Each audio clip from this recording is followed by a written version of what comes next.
We intend to offend. We will offend. And if you have a delicate sensibility, click the X button in the corner, or if you're on a Mac, the red button in the left corner. Monty, welcome to the show of offending people. Well, it never happened and I make shit up. So just, for the last couple of weeks, everyone that has asked for a reading, apparently you're all from Scotland, from Hurley in Scotland. You all live the same lives. It's very metaphysical, because we're all one. And I can't read the Akashic Records. I don't even have a card. Meow, meow, meow. My unmute button finally works. This is another adventure in a comedy. I'm joined by Montesaurus Rex, Bruce the Don, MacDonald, Mellissa Hocking Hughes. Welcome back to our Comedy Friday show. Muchas gracias, amigo. No, I'm just going to throw the Australian accent in. G'day. G'day. Oh, it works. Hello, everyone. There we go. You made it too. My mute button didn't want to unmute. Yes. I used to say a hello from the future, but this my neighbor's here as well. Hi, hello, Mellissa. So hello from the present. All right, everyone, we got some quick news. A friend of the show, John Edmonds, one of the authors of Stardust Ranch, has passed away, and we want to have a little bit of a comedy show, a little talk about him, and a passing of a close person. I got to know him within the last year, and to see him go is a great change. And Bruce was a writer of the book, and Monty was the audio voice of the book also. So we have a unique perspective here. And if anybody wants to ask questions about Stardust Ranch, yes, this is a comedy show, but we do not do comedy for 120 straight minutes. This is not laugh, rest, stand up, have drink, laugh, rest, go to the bathroom. This is a laid-back, uncharted, unformulated, no-plan show that we created 10,000 lifetimes ago in a womb. Exactly. While we were all drinking, champagne. Everyone drinking champagne. Yeah, and everyone that is actually watching it and in the future watching it, you agreed to this as well. So if you don't like it, it's your own damn fault. And for all of you that agreed not to watch it, fuck you. Well, will they know? That's why I said it. If it attracts them, it's another audience member one. And if your questions aren't answered, don't worry. When you're a ninth dimensional being in a trillion years and go, okay. You'll get it then. Yeah. If you show up like that, though, Bruce might tell you to bugger off. He's done it to 7-dimensional beings. Came in to help him. We'll bring that up too. I have to say, first of all, I hadn't seen that. I hadn't seen the cartoon at the start of the show, which I love. That actually had me cracking up at the start. That's a very good likeness of Mont. Yes, Farting Unicorn Productions strikes again. FU Productions, ladies and gentlemen. FU Productions. That's right. A great way to do it. Yeah, definitely. With John, look, I'm sorry, guys, we're going to laugh and crack up and talk some really weird stuff today, and I'm happy to take you down that mad rabbit hole and tell you what an idiot I am as a human. Okay. So I was going to say, we started the show as like, we're going to celebrate someone dying, but it's a comedy show. I'm like, what the fuck is this going on now? And I'm going to tell everyone I'm an idiot because I'm a human. But part of the comedy is how the universe has brought this A-team together. So, Mellissa, you have had a military career, et cetera, et cetera. You were a female sniper, so you have a very unique human war-based perspective that is transferred into multidimensional visual sight healing, all sorts of really advanced techniques. So you see the battles firsthand and the damage done in all your clients left and right. Something similar I do. We both do similar things in just a different perspective or way, but ultimately it's frequency and light at the end, and does it change?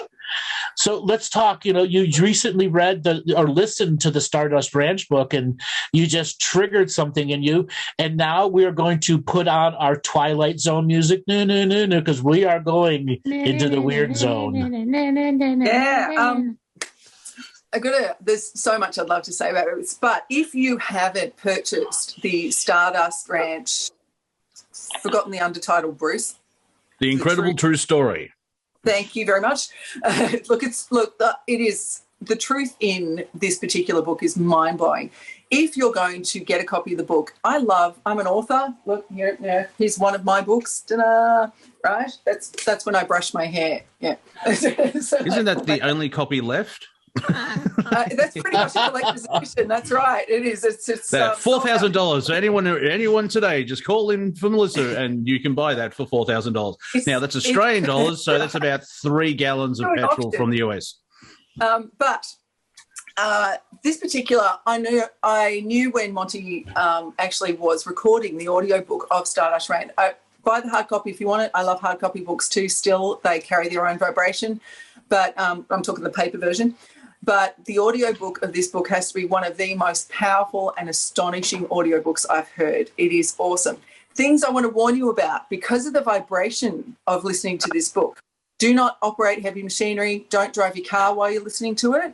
I like to go for a 5K run, and I had to stop running and walk.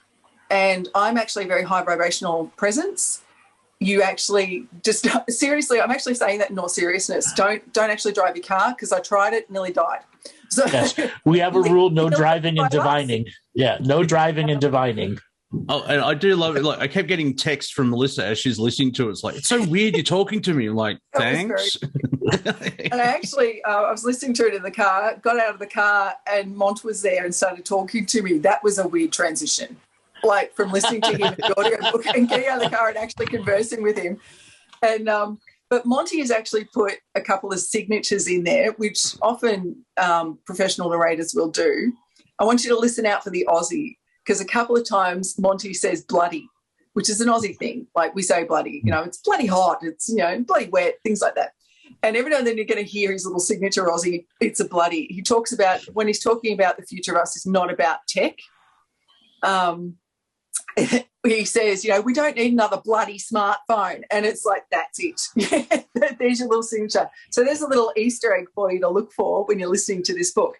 I cannot recommend enough actually purchasing this. You need to purchase it. It's part of the exchange that you actually take on the vibration and the information that you need. And all is in balance in universe, in galaxy, and in all of it is creation.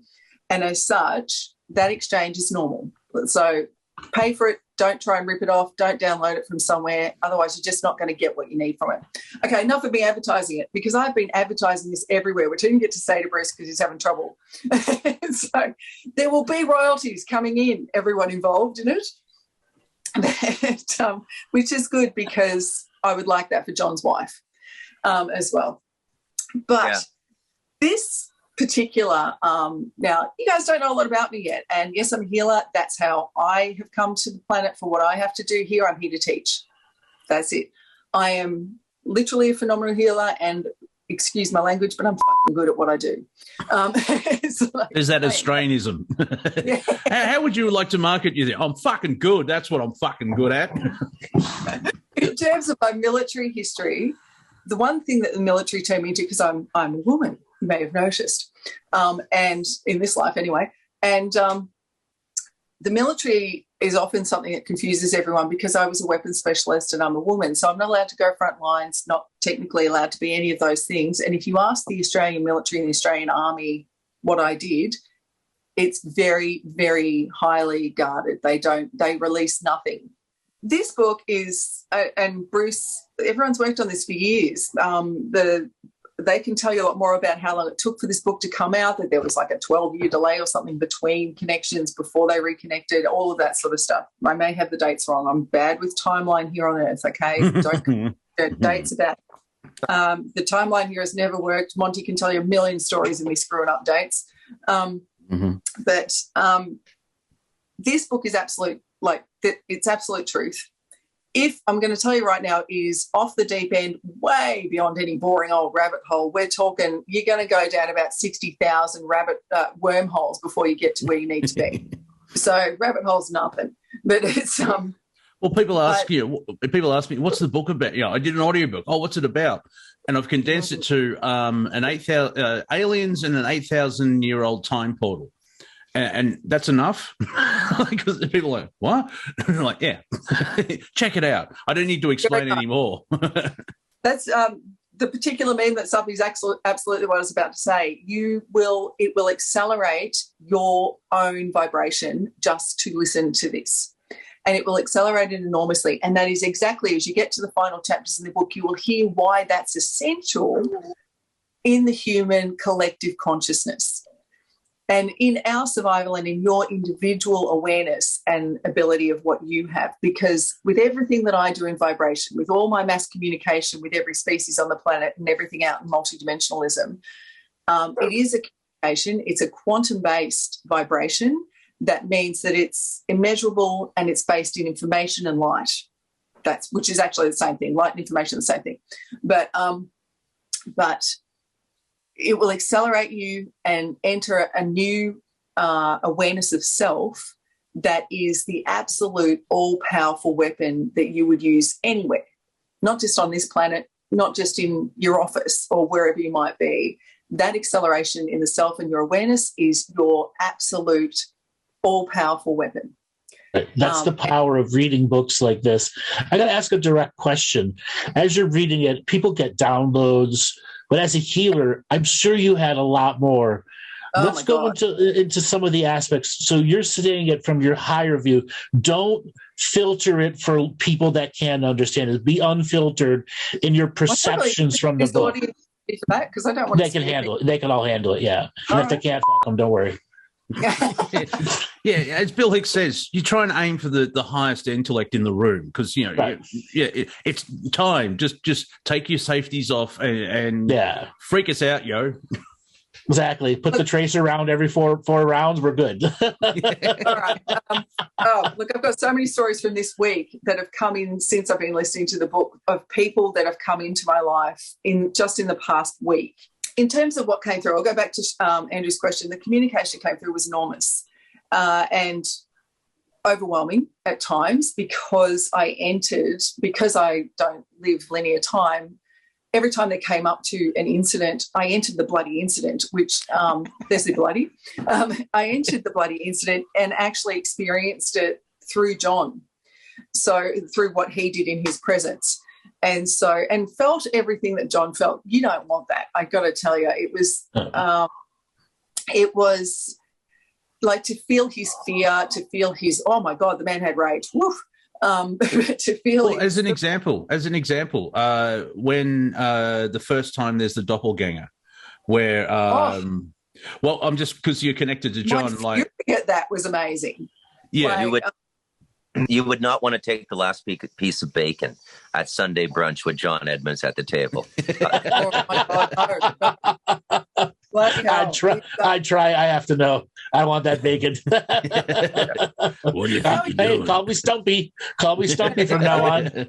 Spoilers away, but he was sitting in a restaurant. How he did not grab a steak knife in front of him and slit the throat of what was in front of him, I don't know, because man, he wanted to. Mm-hmm. Thank God he didn't have that sword. But Bruce, there was this constant battle. The beauty of Bruce, and let me tell you the role he played here. Bruce was, the way I described it to Mont, was Bruce was the armourer. He was the man that had the armour. No, John was the armourer? John, sorry, not Bruce. No, I get into what Bruce is. Sorry, John. John was the armourer. Joyce had a whole other role that was, and Andrew said many times what a superhero she is in this story, and I can't even begin to describe the measure of superhero she is. And at the moment, I haven't met Joyce, I haven't spoken to her, but at the moment I'm actually holding her in my own vibration. I'm holding a shield around her until everything Stardust has been resolved for her personally. Because without a doubt, the government's going to take hold of this property. They are terrified. And so the two other major strongholds down in that area are already being fenced off and blah-de-blah-blah. We know that. Mm-hmm. But there's an interesting battle happening in this dimension from the multiple dimensions on Stardust where everyone's trying to claim it. And that's so why. one of the last conversations I had with John before his first attack, where he split his aortic valve from heart to stomach. If you don't know anything about the aorta, he split it, and they had 7 bands to put it back together. And the fact that he survived that alone, but just before that, what I described it was as a cartel attempted to take over the ranch. That's right. Like a drug cartel. And there were other cartels battling that cartel. And then there were intergalactic forces trying to suppress the cartel, who was then corrupting the good guys because they brought the bribes. They brought the DNA. Okay? Teary. So I'm getting teary because the battle that John put up, the battle that John put up as a human was unbelievable. Now, John was born into, do you remember biology where you were told in high school, you were told about ectomorphs and endomorph bodies, and then there's an insert in there where you have diplomatic structures and various other bodies. Now, a diplo body is a human body that is fucking hard to kill. John would not go down. And the battle and the pain and a lot of what drove him in those final days was just protecting Joyce. It was he'd reached a point of don't give a shit about everything else. You're not touching anything here. Like, you're not touching this. The stuff he survived blows me away too, Andrew. I see a lot of miracles every week. I'm not downplaying that. I'm not irreverent of what I see when I put people into sessions and what they heal themselves from. I have to say I've never quite seen what John's body survived. And now we have a unique opportunity because we have the author of the book, the speaker of the actual book, a friend of John also, where we can delve deeper into some of these visions. And when I said it was like a cartel takeover, John and I probably talked before his injury, maybe 10, 12 hours about that over I don't know, 4 or 5 calls. 2 hours here or there. We would just go into this depth process of what was going on in the land and the different things that were I don't know how to, the way he put it is trying to make a manifestation, because there was a certain energy requirement to go from point A outside of our solar system to point B as manifested on the ranch for just a microsecond, which then allowed you to have a passport to another dimension. And it's why the thugs were attempting to take over that space, not just Stardust Ranch, but several other locations from Mexico to Canada. Oh, it wasn't just that, it was global. There were a couple more. For this network, which allowed point A being Sirius Alpha and Sirius Beta, direct dimensional portation here without detection. That's the key. That's what these lands are unique. They outside psychic forces are going to have virtual impossibility to detect the transition of a consciousness from Sirius to Stardust Ranch or any of the other ranches that are out there or those lands. It sounds like a priest hole in England where they had the Protestant Catholic. It's a smuggler's route. Yeah. And it's been there for a long time. Yeah, it's a smuggler's route. Mm. And they tried to. There's actually another one over in Scotland that was all part of this. That an amazing portal there. That's look. There's so much that if you haven't heard the book, hear it. Don't read it. Like, seriously, get the audio. The reason I'm telling you about that, and I'm trying not to, I mentioned to Monty a couple of weeks or a week ago, I think, that I love that he has no clue who he is. Like, and he doesn't need to. What Mont does in terms of where he's come from, where he's been in the last, 8,000 lifetimes, things like that. But, and I don't mind that. He gets frustrated by it. Sometimes, but I realise that I'm a sleeper cell, and also it's part of my no plan. And that's so right. Your plan is what makes you more powerful. The vibration of Monty's voice is a very powerful vibration. The fact that he was selected or directed, as it were, because it was already in place long before we came here, that he was to do this, to narrate this book, has made it terrifying for any negative entities. They absolutely did not want this to go ahead. And when Andrew was holding guard while it was all happening, Andrew was assaulted badly and from multiple dimensions. And his body suffered for it. his human body did physically. Mm-hmm. And then as Monty does, spoiler, he's fine. Yeah, spoiler, I made it. Monty does in Monty's way. Monty sort of waits until someone's in agony or in ICU before he says, "Hey, Mel, do you reckon you could help?" No. Caveat on that. I get told, I mentioned you 4 months earlier to the person that's in trouble. Then when they end up in ICU, oh, maybe we should talk to that woman. You said, all right. It was 3 months ago, but I'm not going to, pull the Time Lord crap now. And so back when I actually stepped in and had a look what was happening to Andrew, and I'm talking Andrew, the whole presence of Andrew, not just this little human, like here's you in the human body, right? And here's you. Like the real you. The rest of me. You feel like you're looking through the lens of your own body. And so it's so when I had a look at what the hell was going on with Andrew, then I started to understand how powerful this is. Now, Andrew has come in where he's the Galactic Historian, and most of the time is presented as an Akashic specialist, which is awesome. I actually really love that. And here I am. With all that I do, I present as a healer. But, yeah, back to the whole vibratory thing, right? Monty's voice has an amazing vibration. He doesn't begin to know what it does, but he uses it very, very well. And and this particular audiobook, I can't tell you friends about it. It is so powerful. But the reason I want you to tell your friends about it too is to lift your own personal vibration even higher than it already is. Now, if you're here in this audience, your vibration's already pretty bloody high, okay? You wouldn't be here and you wouldn't cope with this if it wasn't. But this particular A-team that came together to put this book together, and Bruce had been brought in as the phenomenal multidimensional scribe he is. This man's got a long history of, and Andrew's probably better to talk about that actually. You would understand Bruce's. Oh yeah, we've talked. Andrew and Bruce released a book, so I mean, we could start there. And by Bruce's own words, it was part of it as a continuation of Stardust Ranch. It's what it needed to finish.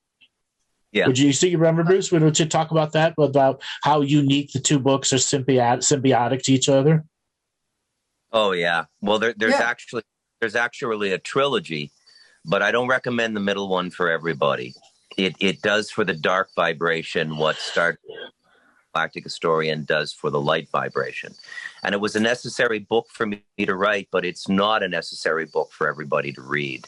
Those who read freak out, though. Like, people call me from the other side of the world doing PhDs in machine learning and artificial intelligence to discuss the light of darkness. And we never marketed it. My co-writer disappeared the moment we finished. He's Navy SEAL, total.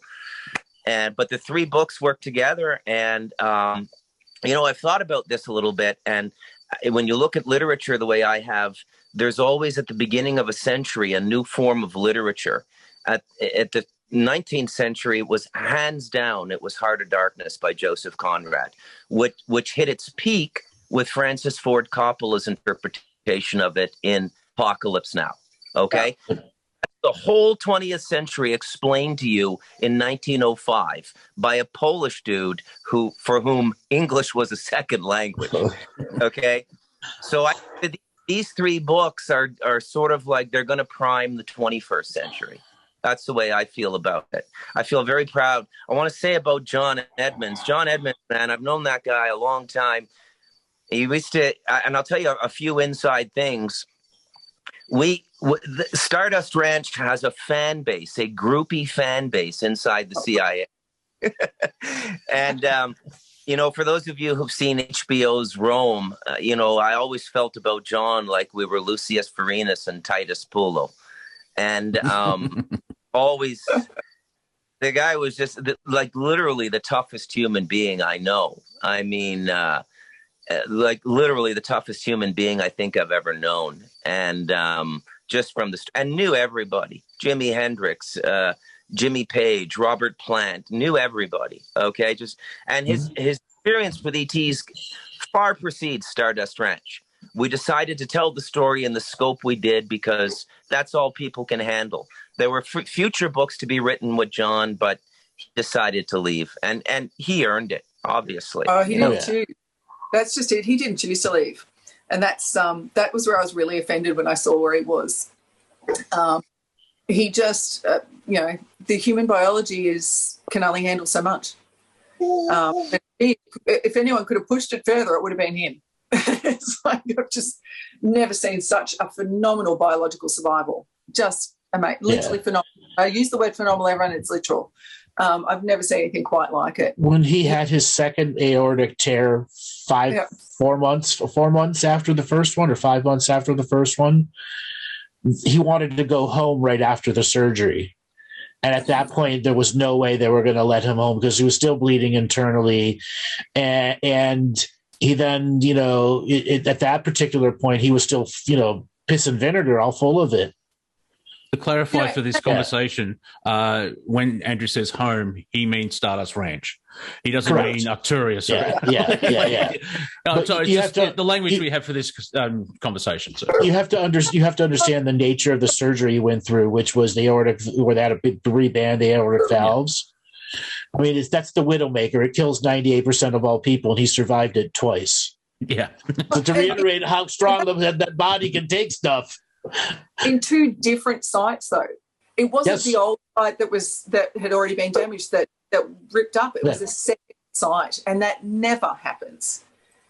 Most people never get a second sight, do they? They never get a second chance. They never get a second chance out of that. Exactly. But the fact that it wasn't the weakened area they went for a new one. But the beauty about the human heart. Okay, let's talk about the human heart, because I want you to understand a little bit about just how bloody powerful you guys are.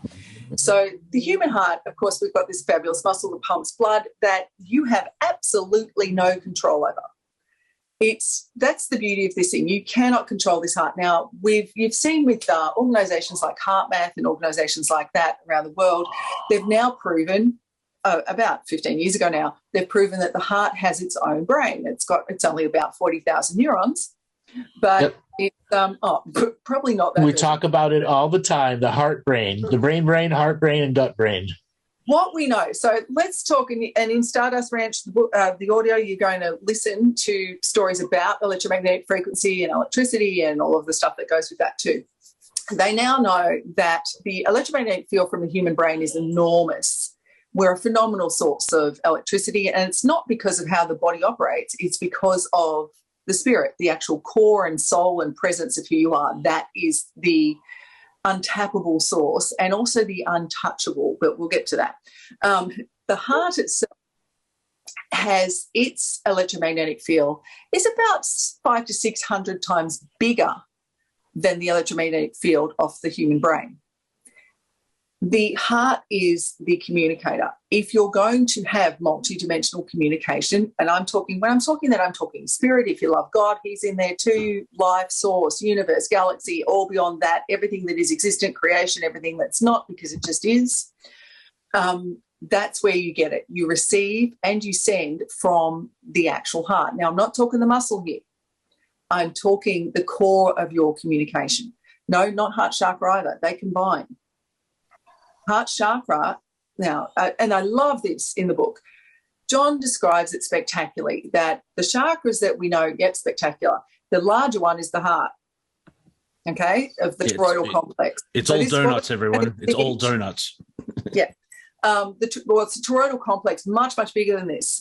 What we call the axial field in the work that I do, we call it the axial crescent or the axial field, and it goes way beyond that. It's multidimensional. It works out of the 12 strands of multidimensional DNA that we are operating on, but we can only see 2, sometimes 3 in the human. More and more of that. The heart itself. Yeah, but John had 9 at times. Oh, my oath, yeah. And so the fact that they assaulted his heart is no accident. No, it's completely done on purpose, right? Because John, as a time traveler, still has places he loves, others places. So if they cancel his heart here, the other place can still have the memory of this heart space here and re-engineer himself here. And it was one of the ways that he kept alive, because as long as there was a memory of the love somewhere and in other versions of himself, he could be reconstituted here. Yep, that's right. And they actually tried to, once he was gone, they tried to stop that. Yeah. That's where he was. When I said that he was ripped from the body, he was ripped from the body before he wouldn't have gone. Yeah. He was put in a human body, and the human body was in such a weakened state that they just couldn't hold each other. He couldn't hold it anymore. But then he was pretty much entrapped and tortured until. But that's that's the super soldier side of him, which is attempting to make him be in service even in death. But ultimately, there were plenty of angelic life forces that were going to help him through that journey and shatter that. It was just a matter of when. I was going to ask a question like, this obviously doesn't sound like John, you know what, this happened. Did Team Dark, in loose language, did they cross a line? And what's the repercussions from this attack on John and Andrew and everything? This is not about Team Dark. This was an individual action by a group that wanted to claim power over somebody else who's already claimed power in the area. This is cartel wars. Okay. And not human. John was like the energetic sheriff of the land that had a whole bunch of posse members that could go into these smuggling routes and get the stuff being traded. They're not trading nuclear weapons. They're trading DNA. Yeah. And as I said, DNA is mostly memory. The technology behind memory implementation is how science can be added to new places, and you can learn all different sorts of new things as the dog appears. So the information exchange the information exchange is what John would be able to shut down there, because there's some very negative information that's being streamed through that portal. He held the armory. John was the armourer. He held the land, the armoury, as only an armourer could. He could use weapons, but he knew he had greater warriors that specialised. And that's why he held that phenomenal space. He still does.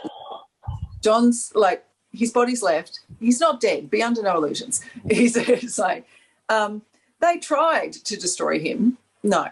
And when I'm talking tried to destroy him, but they've also crossed, those that tried to destroy him have crossed basic universal law. Yeah, that's what I was getting at. That, unlike the international courts on this planet, does have enforcement and repercussion.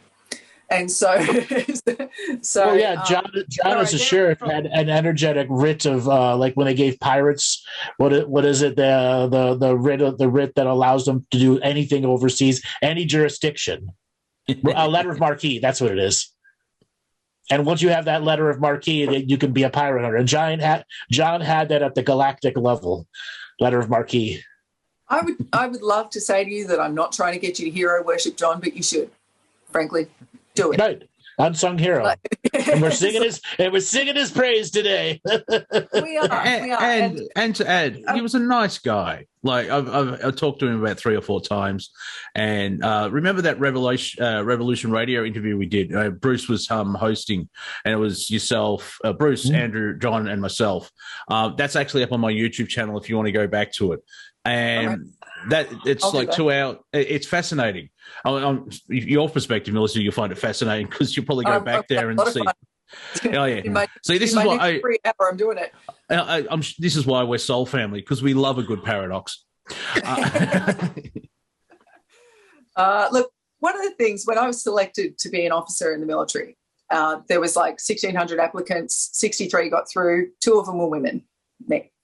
And the number one thing that brought me through was, one of the things I really wanted was, I'm a masterful strategist. And so was John. That was one of the first things I loved about him when I connected with the whole thing. Masterful strategist. And so I just loved it. So I'm definitely going to go listen to that show because I want to hear it. I want to hear what he had to say. But there he is. After that interview, I think it was a couple days later, I had a talk with John about the forces that were lining up to and fro, and I remember giving him the phrase, it's like a cartel wars entered your space, and I called him the Attorney General then. And we stayed with that metaphor, Attorney General versus cartel, and that was to close down the smuggling routes. And then, some of the stuff that happened. Then after the first attack, I'm like, holy shit, they took the Attorney General down. Fuck. What the fuck? Someone's going to pay. Yes, someone's going to pay. I didn't go, there's no clouds in the sky. Thank God. It's actually And after his first call, there was a wipe. There was a whole wipe on all the thugs that were on the land. They came back to knocked heads. Now, when he had to go back the second time, and I remember talking to him, I don't know, maybe it was a week, maybe 2 weeks before he had to go back. And we were back in that conversation and using the idea of the letter of marque and the different, just to give it a language of what was setting up on that land.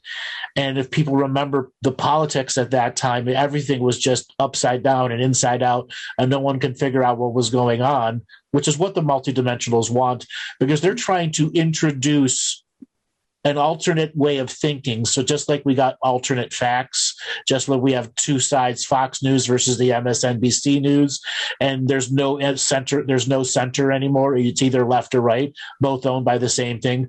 The duality owning the singularity. It's just the snake eating its own tail. And, then to see this, but after the second attack, I remember speaking to him more in spirit. I'm like, you have all these forces, John. You need to just set up and go, here's the hit list, and then go recover. Yeah, it's an amazing job. But look, when you listen to the actual book, you'll hear there's one particular. It was meant to be a negotiation, but it was more of a battle, where a particular fabulous Dr. Brandy came on and brought a couple of warriors with her, and came to the land. And I think that might have been the very first time John really understood the multiple level cartel aspect. Yes. Yeah, like yeah. He talked about Pablo Escobar, Galactic Escobar, yeah. Yeah, and so I think actually went, holy shit, this is enormous, particularly when things unveiled. But and an interesting story where I don't want to give any spoilers, but she was Dr. Brandy was actually hit with something, and that actually happened to me about 2 or 3 years ago, 2017. That actually happened to me. I've recovered a little faster. And I've come out of it so freaking angry that I'm just bringing in stuff I've never brought to this planet before.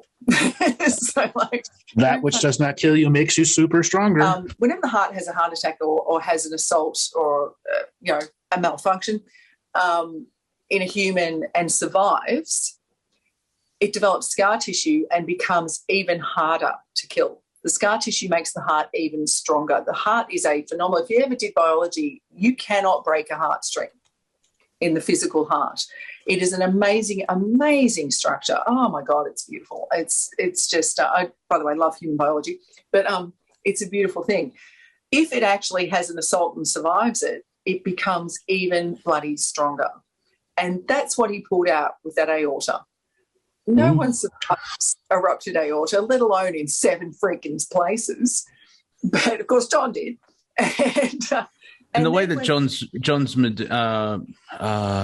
not Medina, the way that he would have taken it, because he was like a quiet, he's kind of Texan in a certain way, if that makes, Bruce, how would you describe John? You know what I mean? He had that laid back of like, well, I think you've tried to kill me here, I'm gonna just come back stronger. Whenever I was in a green room before John and we were waiting to do an interview and they'd never met John before, I developed this one-line descriptor and I said, you're going to enjoy this interview with John quite a bit. It's kind of like the Hells Angels meet E.T. Yeah, he just had temperament. He just had I think that's the right word. He had just the presence where he wasn't, batshit crazy. He was just like, I've survived, and I'm just here to share my story. I remember talking to Mellissa a couple of days ago.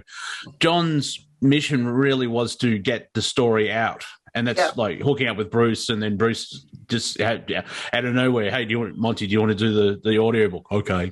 But Joyce was there to actually have the experience with John, so there was the counterpoint.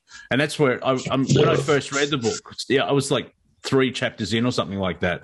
It's like Joyce is the hero of this story. She was the anchor, and John was she doesn't want to do any of this messaging and the story. She lived the story. She doesn't want to share people the story. But that was John's mission. And so, there's still part of my curiosity, part of the brain of like, what will happen next? But John's legacy will continue, and then from the other side, he's going to be making impacts here. It's just a matter: does he swing a big hammer, a sledgehammer, a wrecking ball, or is it one word at a time? One word from the other side can be quite destructive. I just had an image of it's like a calm Clint Eastwood type character while he's slamming down the hammer of Thor. Exactly, the hammer of Thor. You've upset me now. I want a quick story to share, a John story. So, as people might know, there was an opportunity that they were going to do a TV series or a movie with Stardust Ranch, and the group of us were in the background talking about potentials, and I said, I want to be there when they have to film John killing the alien and then stuffing it in the box and FedExing it. I want to be on that scene. That's where my cameo. Where would my cameo be? No. Not as a cameo. I just want to see it being filmed. For those who haven't, it's kind of spoiler. A grey is killed, and then it has to be shipped via FedEx, so it could be tested scientifically. And just the idea, it's like it was tested. It was tested, and the people that tested died. Yes, that's right. So it sounds like a really bad version. It sounds like a rejected plot of a Hannibal Lecter film. Right. Yeah. so guys, when I say that John was the armourer, and we, amongst many others that he's met, are the weapons that he held in the armoury, you're absolutely spot on that she was very much the anchor, and John didn't need to be grounded. I hate that term. I'm sorry, everyone. I hate the whole grounding crap. But he didn't need to be grounded, but he did need to be anchored. And she did that on many, many levels for him. Even when they were clashing, when they first went there and they started, he was reacting to the shift in the electromagnetic fields in the house and everything, and it was causing him to enter a state of rage and everything like that. And no one, honestly, none of us like that sort of really aggressive confrontational crap. It exhausts all of us. We all hate it. It's all nasty. There's stuff that comes out, emotional scars that always come from that shit. So, Mellissa, I want to redirect us back to some of the Stardust Ranch stuff. And we've got a terminology that I think can help people. And we've got this cartel takeover. What have you seen on the ranch post John passing? Oh, my God. It is like... it's like Marvel's End Wars. The actual big scene where the big fight. Moment. It is on, and in several dimensional structure. It's actually like, I actually love the Marvel films. I'm a bit of a nut like that, but that's what it looks like, and it's just, and there is no, what's his name, Thanos. There is no one evil source. It's a bunch of evil sources competing to be the evil bad guy. Look out. Saul's going to come up. It's going to be a race. It's going to be a race to the first. That's what the evils are trying to do. Who will be first at securing the smuggling transport space during the transition? And that's the key. Alert. That's the key. Right. During the transition, they're going to get shit out before people generally experience it. So it's the bottom line is no one's going to win. Sorry, spoiler alert, everyone. Sure. But there is no actual winner of any player that's currently on the field there. But you can't tell that to the cartel leaders because they're so idealistically driven. They don't care. Exactly. They're not even unaware of the greater things that are moving through here. Yeah. So this is the update to Spiritual Narcos Arizona. So let me ask Mellissa, who just finished the book. So what do you think? And this is the best Friday comedy show ever, by the way, even though I haven't spoken. No connection. Your smile's been huge. You're loving it. What do you think separates this book from all the garbage in the exopolitics space? All the weasels living at MUFON, and John and I just hated those people. Hated them. Look, I've got to tell everyone that part of my communication, I speak to animals, I speak with plants, I speak with all of that sort of stuff. It's fun being on Earth. And Sol is so happy that someone hears him. He's just like, look at him kicking back. Oh, yeah, this is great. But he's so happy. Oh, my God, she hears me. This is great. And he understands that we appreciate that he actually is a phenomenal force that was brought in to protect, not you, Bruce, your wife. He's been brought, he's guarding for her. So he's identifying who's at the perimeters.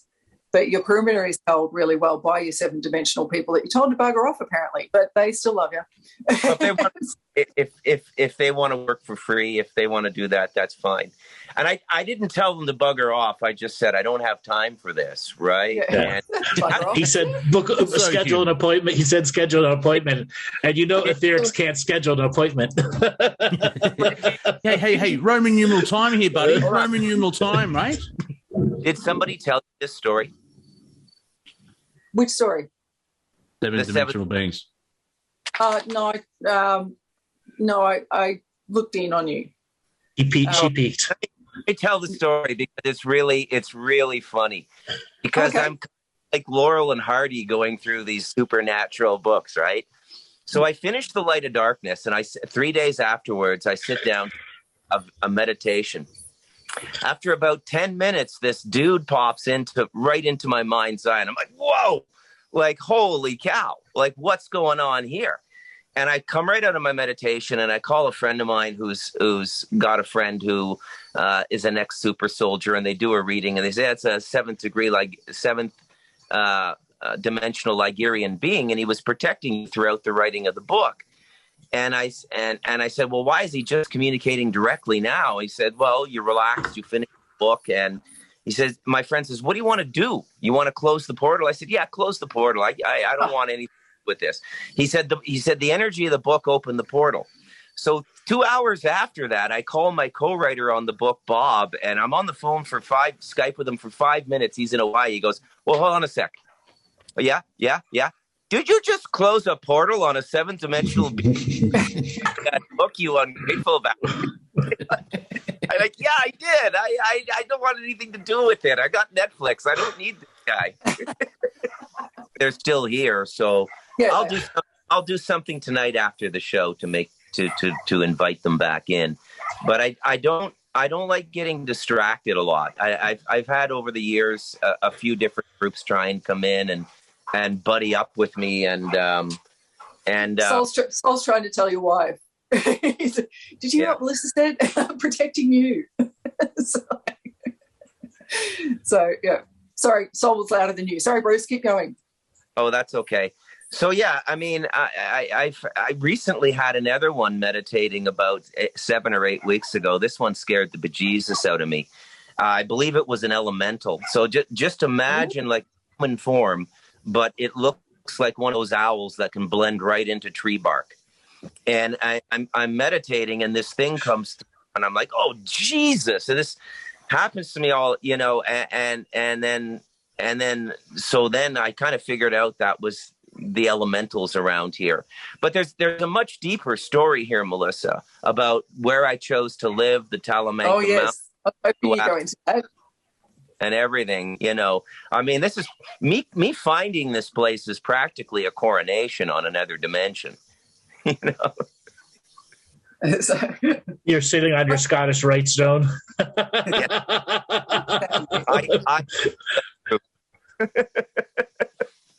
The Bruce.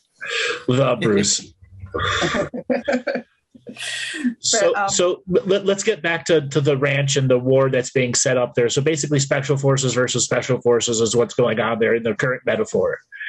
But it's going to advance now that we have an actual war in Ukraine and thousands of people actually dying. When the death toll raises, our world kind of reacts funny to it.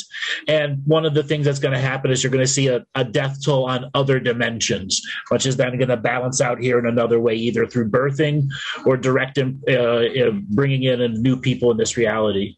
One of the bonuses of listening to Monty do this book is that he has the perfect serious monotone, like which is what a narrator needs to do for a book. Like he has to be impartial, if you like. In my audiobook for my first book, the initiation one, I'm not that. Well, there's also slight differences. I rather listen to audiobooks from the author. I actually got Sean David Morton's audiobook for Sands of Time, and because especially if it's fiction, the author actually performs the material the way that they wrote it, and so they know how the character is supposed to speak and everything else. Now, obviously, Stardust Ranch is not really it's not fictional, but it's all one voice really. It's not character based and scene based and everything else like that. I just sort of got out of the way and went for a happy monotone instead of I texted you about one bit where the last line you said, I'll have to look at the text messages I sent you, but the last line was something really dramatic and full on, like really confronting, and blah, blah, blah, blah, and then he goes, chapter 17. Actually, I've got a question for you. What did you think? Now, Bruce, help me out because you wrote it so you have a better memory. I just said it and then forgot it. Is it the last 2-3 chapters? Where the positive aspect, because I think the way that Bruce laid it out was like a mini trilogy where there was the concept of the monthly bill coming into 1880 and just wondering what you thought of just the end of the book where it stopped really talking about what was happening and it's sort of like, okay, where can we go from here? Yeah, the thing is, as much as you may not like some of the stories in the earlier chapters and you're thinking, oh my God, this is, it gets good. And so that's pretty much what I'm going to tell you about the last couple of chapters. You hear about what's gone on and why it's gone on and what the answer is. And which unfortunately I'm a bit of a spoiler, okay, but I've put a few spoilers in that. Andrew, you mentioned John was Arcturian? He had a lot of stuff in him. But yes, yeah. Arcturian was one of them. That would make a lot of sense. That would be his John Wayne swagger, wouldn't it? I didn't identify that in him, but he's certainly a phenomenal mixed bag. And so he's well, there's a lot of stories that didn't make the book that I've heard retold or stuff that Bruce has retold to me also. That's just solidifies the type of person that John was. Bruce, are there any stories you want to share and stuff maybe didn't make the cut in the book or something you feel like you want to say? Well, I mean, the real story is John before the ranch. I mean, that is an equally extraordinary story. His ability to communicate with extraterrestrials, and I mean physically. I mean, he in the 70s he had a Nordic girlfriend for 3 years, and that's nice. Yeah, seriously, and a lot of there was so much to John. It was really about paring down the story to make it palatable, right? Because it just so that's why we just told it at a very unusual narrative structure in that book. It's not 3-act, but it kind of mimics 3-act structure, and it was very difficult to encapsulate John. I'll tell you a little story about when I quit the first time. So we were, one of the reasons John came out, and I met him through a person who knew him, and this person called me and said, this guy wants to write a book. You're not going to believe this story. And I said, okay. And, I was taken by the story, and I said, okay, I'll write it. So this was about 2012. And then I quit. Now, you want to know when I quit? I quit after Levengood and his wife got killed. So that was the guy, the botanist, who received the DNA from the dead gray alien. And they said, okay, it's not time. It's too dangerous to write this book now. I'm out of here. And then John was the first person I said aloud to, I think I'm going to pull up stakes, move to Costa Rica and build an earth bag house. And then when I hooked up with him again in 2019, he said, how's everything going? I said, remember what I told you about Costa Rica and the earth bag house? He said, yeah. I said, yeah, I did that. And he didn't believe it, that I'd actually done it. And I said, this environment I'm living in now is very conducive to writing, and I want to get back to book writing. Do you still want to write the book? And then we did it. And it was, it was fantastic. And I really enjoyed talking to John. You know, you could talk to John for hours, and I mean, on any topic. And, you know, no matter what you thought you knew about something, if you brought up the topic with John, you would get a slightly new twist on it, no matter what the topic, JFK assassination, whatever. And like I said, John knew everybody. Okay, whoever John Edmonds was, it's never been really captured in a book. All right. I mean, John knew everybody, former president, you know, he just like everybody knew John. And he was a very, very formidable force. I mean, what I remember, if I can interject just very quickly, is after I read the book and I completed the audiobook. And then I think I can't remember if it's in the book or something. He's in an episode of Ghost Hunters, which is, 45 minutes if you can find it. It's worth a watch. But I'm watching that, and this is after, all those hours doing the audiobook and, basically living, breathing that frequency. They're 12 minutes into the episode, and this is unbelievable. Like the 12 minutes of just explain, and it's not everything. It's basically everything in the book, which is what 30% of what actually happened type thing. In 10 to 12 minutes, you're watching this episode, and just my little 3D brain mind's just going, this is unbelievable. This is not possible. And what I find interesting is this is after I read the book and doing the audiobook, and I'm still blown away with, because they just go bang, bang, bang, bang, bang. If you actually read through the list, you get to about number 7 or 8, and your suspension of disbelief just shatters. Or I can't. I've got this. I'm talking to 3 writers. What am I trying to say? You know what I mean? Where it's like it's so overwhelming, but it's true because it's so not normal. If that makes sense. Yeah. So that's my memory of John. It's just one of the most unique human beings I've met. And, I was a little bummed out when he left, I was bummed out for about a week. It just, I honestly, I thought the guy was unkillable. And, but I think he got, I think getting the book done was a big thing for John. He had been trying for like 8 or 9 years. I can't begin to tell you how many people started the book and got halfway through and quit. Everybody. It happened 3 or 4 times in 8 years. And a bit like the Mormon.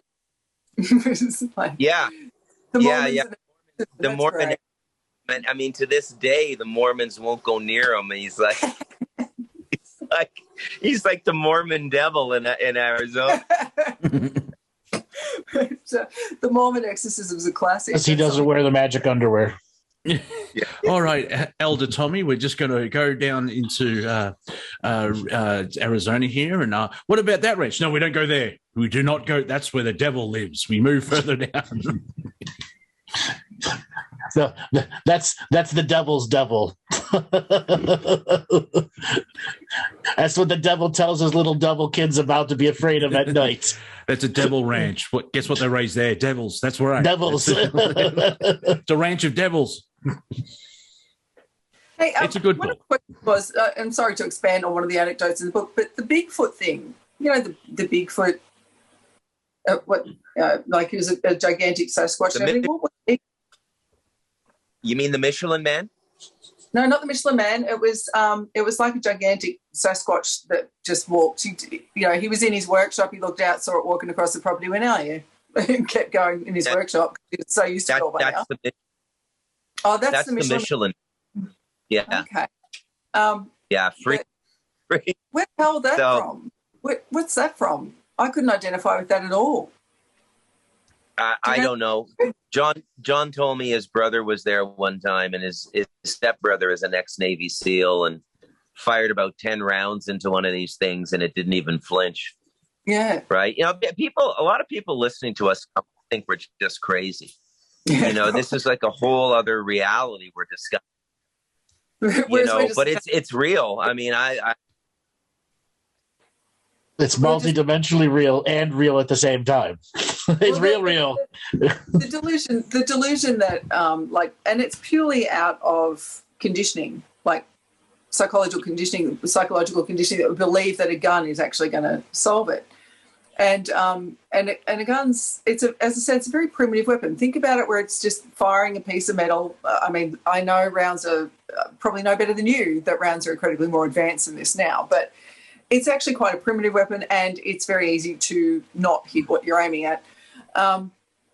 The fact that a sword or something more that actually takes on your vibration that's in your hands, that actually is a more powerful weapon, is something that, like, even if you look at, and this is one of the things I loved, another thing I love about this, part of the topic that John talks about is the fact that how many movie makers have tried to communicate this stuff, how much the information about this has actually permeated and tried to be delivered to you. The other side of that is how much of them have tried to debunk and make you look like a bloody idiot if you think you saw something. But there's that side too. But there's like, even if you think about in a Marvel film, they prefer a sword to a gun. They can play with electromagnetic weapons and pulses and things like that too, like in any of your space films or any of your films that are entering multiple dimensions and stuff. But it's, the bottom line is that if you're going to arm yourself against anything that you might feel is negative that's coming in from any other dimension, so anything alien, anything extraterrestrial, anything that you might consider to be a spirit or even angelic. Some people want to, but angels, and John addresses this too. He talks about the fact that an angel may not be the that you think they are. That's right. That's why disintegration weapons are encouraged. Well, there's an element of what you're saying is why Star Wars resonates with humanity so much. There's an element of, I think they're being linked to the Orion Wars, but the Jedi themselves is, they've got a flaming sword. It's a lightsaber, which is just a well-controlled laser. That's right. Just a tech sword. That's the bane of all vampires. Yeah. Come here, Dracula, I have a lightsaber. Oh, no! But I actually have silver in my sword. You're a dead man. Like, so you don't need a silver bullet, you just need silver. But it's but yeah, there's what Bruce has just said about John, when I think more about what's in the expanse of this particular manuscript. Yeah, John talks about every topic with wisdom, doesn't he? It actually, yeah. He has entered the folklore status as part of his passing, because there are laws to history when somebody passes. What is their legacy, and then how does that legacy percolate with the reality afterwards? As we were saying before, there was the potential of John selling his story at a bigger level before he passed, and the irony, shortly after he meets with those people, he ends up in the hospital. We're not going to get to the details, but he ends up in the hospital, and then 7 months later has passed. No, 6 months later, yeah. Let's also, and so there were quite a few things happening when John was struck. So the one thing was the TV series, the subscription TV series, and then we'd also been approached by a couple of scientists, a postdoctoral fellow at Harvard Medical. I got actually reached. I'm not sure they've heard the news, and another guy in the field who has a PhD in medical physics, and they wanted to do an experiment and put a small device, and it was all set to go. I mean, it only needed a couple kilobytes of data every second, so there was nothing to it, and so all of this stuff was on. It was like John's moment, and then he disappeared. So, I mean, the big question now is, what is Joyce going to do? What is she going to do with it? I hope she rests. She hasn't slept for a few decades. So, not really. And also, being a camera, they're watching TV, and then two centurions walk past them. That type of that, even if it becomes normal, that's still weird, because of the element of what's actually on that ranch. And what's a basic way of describing it? An 8,000-year-old time portal that everyone wants. Yeah, portals where Yeah. It's definitely, everybody wants that space more than just the smuggling route there. There's something under the ground. We'll just leave it at that. Yeah, that's yeah. Makes Read it the book very or listen to the attractive book. for beings. Yeah. It's As like I a said- crossroads. Someone asked in the chat how they link to the other one, Skinwalker, and what's the one Blind in Frog. the middle? Blind Frog. Yeah. No. Bradshaw. Bradshaw, sorry. Yeah. Those three are all roughly in a line up and down, and two of them, and the Bradshaw one just activated in 1991 because they made a lot of Western movies in there, but they're all in a line, and so now with John's passing, will it end up in government hands like the other two? And there's a lot. want that they're being held off. Yeah, They it's really fascinating. but they're caught in their own red tape. Yeah. So they can't do it without exposing stuff. They don't want anything exposed. They're caught in their own bullshit. So that's fun watching the human system trying to I find all this entertaining. But they're actually they're going to try to. As I said, I want Joyce to be taken care of, and that's actually something I would really, even financially, I want it to be taken care of properly. Yeah. Even at that superficial level. And so at the moment, like as I said, I'll hold her until I don't have to hold her anymore, which might be the rest of this lifetime, who knows. But in a good story, she would have she's lost, John is not here, which I don't think was the plan, obviously, but I would say she gets a gift or reward for going through what she's done. Like, get off the front lines now. You're going home. You're being rotated out, if that makes sense. You know what I mean? Where it's hopefully it's not crap for the rest of her life. It's like, no, you've done your part. Sit down. You've done well for the team, but now you can rest for the rest of the game. Well, there's that, but there's also, we see it happen a lot of times. People that are super energetically connected, people that have been married for 60 years tend to die a matter of weeks apart. Yeah. They're energetically connected. Well, to say there's really not very much at all I would describe energetically about John and Joyce, because it's so much bigger than just an energy. But she was very, very connected to John. So if she chooses to leave, so be it. Whatever rest she needs, she's that's I think that's why there's that we don't know what's happening because we can't make the choice, and I'm sure I don't know if there's any potentials that we can sense. It's like I think Joyce has to make a decision, and then the story will start to move again.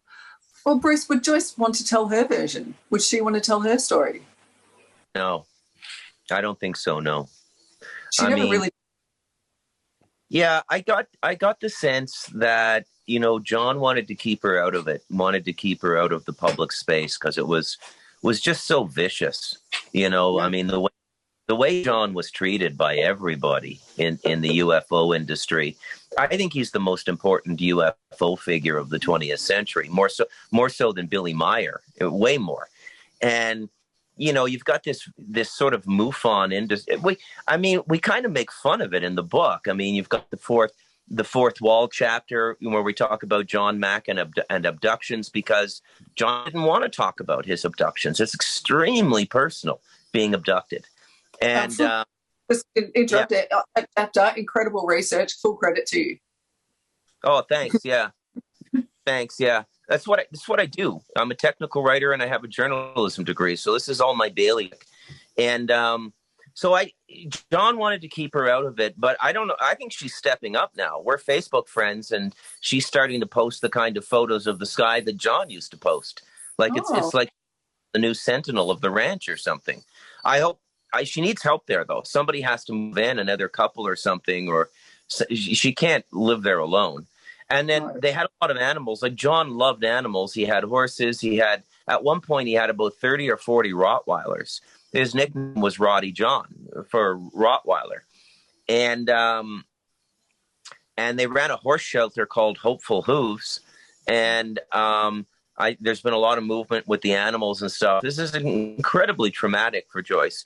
And there's just way too much work for one person to do there. I mean, so the way they split up the work was John took care of everything at the ranch, and Joyce still had an office job. And there's no way Joyce can do all that stuff now. So the last I heard, they were looking for homes for the horses and all of these sorts of things, right? You know, so I don't know. Yeah. Well, let's create that for her, because there are people that can move on to the property with her that she knows. There's someone that she could take on that would readily do it. But sorry, I'm just watching Soul. Is that Soul behind you? No, that's one of the cats. Oh, okay. Sorry, I can't. The camera's cut half of it off. But the Soul's sleeping behind him, and then the cat's on the other shoulder. It's that classic devil angel. There's a cat dog relationship. But yeah, we need to create that someone powerful goes in there. Like, honestly, and maybe I can put that out there for all of us. I would love all of us to walk on the property together. It would be. Yeah. I've asked that question other time, and a lot of people on this call, a lot of certain people said, "I'm not going there." But you know, if I'm with you three, I'll be all right. So what Andrew said earlier, without going into there is something under the ground. John and I spoke about this, and people know this. Okay, Mm-hmm. so they've, you know, one of the things that happened to John is that all kinds of teams went out there to do testing. So Robert Bigelow of Bigelow Aerospace, kind of, you know, Elon Musk has sort of taken center stage for a public figure in the private sector space industry. But there's this other guy, Bigelow, and he's more of a sinister type character. And you know, he had his people go out for 3 weeks. And, you know, John does the same deal with everybody. He says, yeah, you can do your work, but I need a full copy of the report. And when he gets the report, 80% of it is blacked out. And so Bigelow knows there's what's under the ground. And so look for him to make the move. So, and I'll tell you, this Roadrunner Coyote thing with Bigelow and that ranch is going on for 10 or 15 years. So even when the experiment started up, they started with just getting our consent to do it, and we said yes, and then they went out and got their funding. And then we got an email, and we had a meeting, and they said, okay, the funding's in place. And then a week later, they recanted. And the reason they recanted, and this is the Harvard Medical and the other doctor, is that they found out that it was Bigelow through a shell company that wanted to fund and. You know, apparently from anybody deep in this exopolitics world, the name of the game is stay away from Bigelow. I don't know who he is, you know, if he's a front figure for the CIA secret space program or what, but extremely aggressive, extremely belligerent. And what, you know, John used to say, you know, if he gets a hold of any of the knowledge and technology on this property, it won't be good for humanity. And John had offers. You know, Chinese intelligence made an offer on the ranch through a proxy, you know, and you know, John wouldn't sell it. So this is the big question now, is what's going to happen to this? So, and especially given the state of the United States now, right? So somebody else may come in and get it, a foreign entity. But I don't think the American intelligence would be so distracted that they would let that go to foreigners.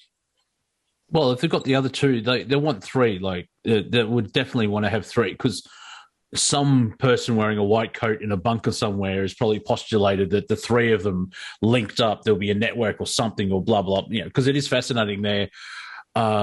Is it longitude? Whatever the line, up and down line on a map, they're either they're flush or they're very close to each other in the actual... Yeah, they're on the same. Yeah. Is that a ley line? Obviously. Well, that's what I mean. Like, that would be part of the experiments and some of the questions of like, well, how can these three properties up and down the United States have all similar things? And as I said, the Bradshaw one only activated in 1991, which is fascinating. I got a quick John story I want to share. One of the conversations that we had. I think it's probably maybe the first or second time, right after Bruce introduced me, or another call where Bruce and I were there, and we're talking about the ranch needs a steward. And with the passing of John, technically it falls to Joyce.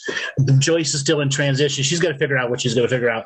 But the land owned without a steward is not the land. A steward of the land completes the energetic algorithm that makes that land super valuable as a smuggling route and all the other things there. So post John, whoever buys it still has to find somebody to take on the karmic contract to be that steward. Previous guy just got offed. And that's why, you read the book, and the question that keeps coming up: why stay there? And it explains in the book, but also as we've sort of talked about, is that John wanted to hand it off to the right person. You just couldn't sell it to anybody. It's got to be with the right thing, as you just pointed out. Where, he could have taken Bigelow's first thing and cool, walked away, got some money, but no, because the ramifications of that decision would have been disastrous. And I think that's what we're sort of inquiring about with Joyce is is she going to be able to make the right decision for her and not coerced into something or forced or anything? I had the ongoing joke with John that he needs to put a roller coaster on the land and make it like a theme park. And he laughed and howled at that. He said they'd never let it happen. Could you imagine what a roller coaster on this ranch would be like? The tickets you could sell multi-dimensional, man. Well, remember those machines? I think they still have them called the gravitrons, where they just use centrifugal force. Yeah, I wouldn't build one of those on a Stardust Ranch. Well, it's taking off and it's heading towards Saturn. No, you want to run the roller coaster through the portal. Yes, that's what I was telling you. I was saying, run it right through the portal. Thank you, Tina. Welcome to Stardust Mountain. We've got horses. It would have been great. I love that. I think, and you hear it in the book, because he was looking for the integrity of the holder, for the steward, not for the biggest price, obviously. I think you could hear in the story when Dr. Brandy came to the property that he thought he may have found the steward. I think. And then he quickly learned. Nope. And that's exactly right. But it was, you could hear it there. That's, I think, one of the few times I heard his a hope of relief or of fatigue, if you like, when I was listening to that. I can tell you they're still in touch, Joyce and Brandy. Joyce texted me about a week and a half ago asking about the hardcover. And I said, it's up on Amazon now. And Brandy was buying a hardcover for a friend. She's a very interesting person interview. I did 3 interviews with her. She was very shy. I had to talk her. And I said, can I use, are you going to stand by this story? And, people have trepidations because, the 2 Syrians she went there with, which were both walk-ins, they both got Men in Black visits. One was institutionalized in an asylum, and the other one disappeared with his family. Yes. Now I don't want to scare people, but this really goes on, right? There are things you can't talk about in this world, and if you do. These people are. That's one of my favorite stories. Talk to John off air about just this guy with a handlebar mustache, 290 pounds, Hell's Angel, walking halfway down his driveway while cleaning guns on his picnic table to talk to 2 men in black that he just watched phase through the metal gate at his ranch. The fuck. It's about the poor neighbor. The poor neighbor that witnessed that guy will never recover. But you got to understand, John. He would approach two men in black coming up his driveway the same way he would approach a 14-year-old kid selling a subscription to the daily newspaper delivered to his door. No difference. What do you want? Can I help you? Yeah. So getting back to the whole land steward idea thing, because John would talk about that often, about being a steward of the land and that passing it on to the next level of people was very, very concerning. Then with the whole Robert Bigelow things, where will it go from here? I think the land is going to finish its thug warfare, and a new attorney general will be installed in that place, and will make a whole bunch of ICE raids, immigration raids on the smuggling that's going on there, and from there, who knows what's going to happen. I'm willing to bet the other ranches are being hit as hard, or if not harder, than Stardust. Okay, that's it. The battleground is right across them, like all three of them. Well, I would the public recognition of these places influences those places. Mm-hmm. Think of multidimensional observation when all of a sudden Skinwalker became a common household word. And people who had never thought of it, who have random psychic skills, are going, I'm tuning into this place. It's scaring the other side. They don't want it to be a TV show. On many reasons, yeah. I've seen it. I understand. I was going to ask, my question was going to be why now, but you kind of half explained it. Is energy flows where the gaze goes, or whatever that quote is. And so if just humans with their awesomeness powers are looking at something like this, it will piss them off because they don't want to be known. They don't want that, the observation of it is giving energy to it. And changing its potentialities, as well as humans tend to throw wrenches when they see stuff they don't like. Yeah. And that's obviously you try and be a neutral observer, but the classic thing, any science experiment is tainted by the observer. And it's like, I remember having a conversation with Andrew about, I watched all of Time Team. Yeah, I need a hobby. Let's move on. But they would try and do divining rods, and it would never work because someone in the group filming it probably didn't believe. And then Andrew and I figured out, and also half the audience watching it couldn't believe. And so energetically, the divining wouldn't, they could find water when the camera's not on, when it's just three of them. Oh, look, it's real. But you try and record it, but someone who doesn't believe, it's like, Tinkerbell and Peter Pan and all that type of, some of you don't believe, and that's why it doesn't, it's not working. Like right now, there is somebody on 2297 listening to your version of the audiobook of Stardust Ranch and going, it's out there. It's forever out there. God, leave me alone. All right, guys, we've reached the end of the show. So, Mellissa, you want to give a way for people to get a hold of you?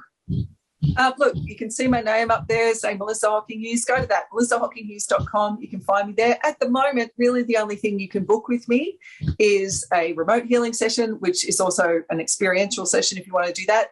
You can get a scheduled remote, which is dearer, more expensive, but it'll be done at the time that you want it done. So, Monty, you want to give a way for them to get a hold of you?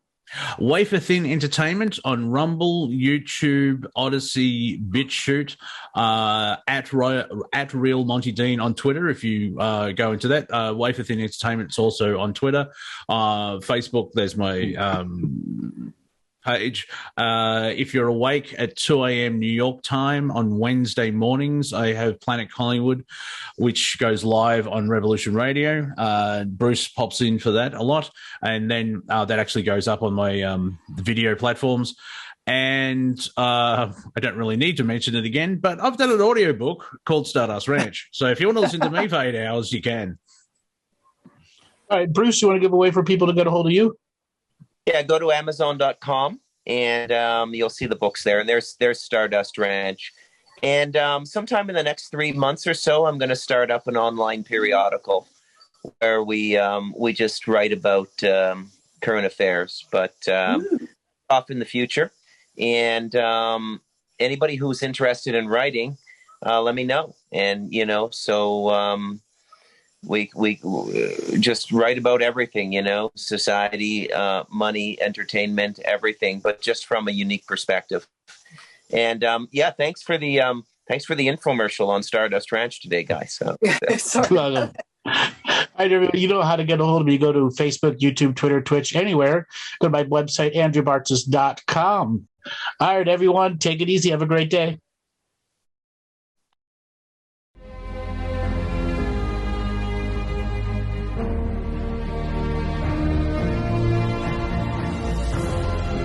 Each different bubble of reality is true.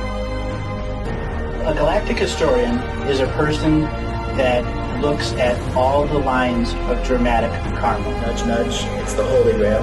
Improvise. Mysterious. It's counter psychic intelligence. Why is DNA farming of this star cluster so important? Because we do manifest our reality. We do create our reality.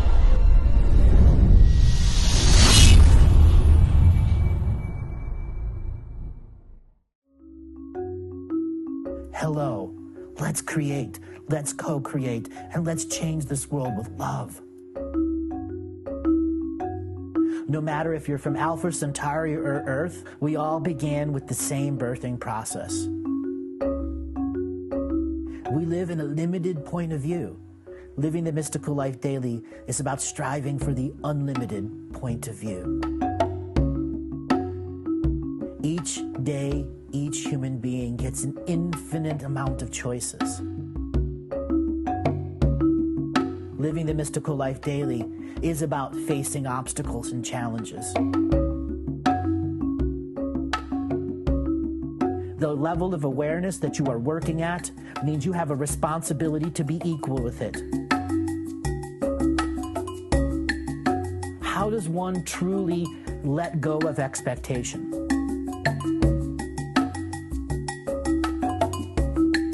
You can make the moment that you wake up to the moment you go to sleep sacred. The keys to success: choice, choice, choice, and choice.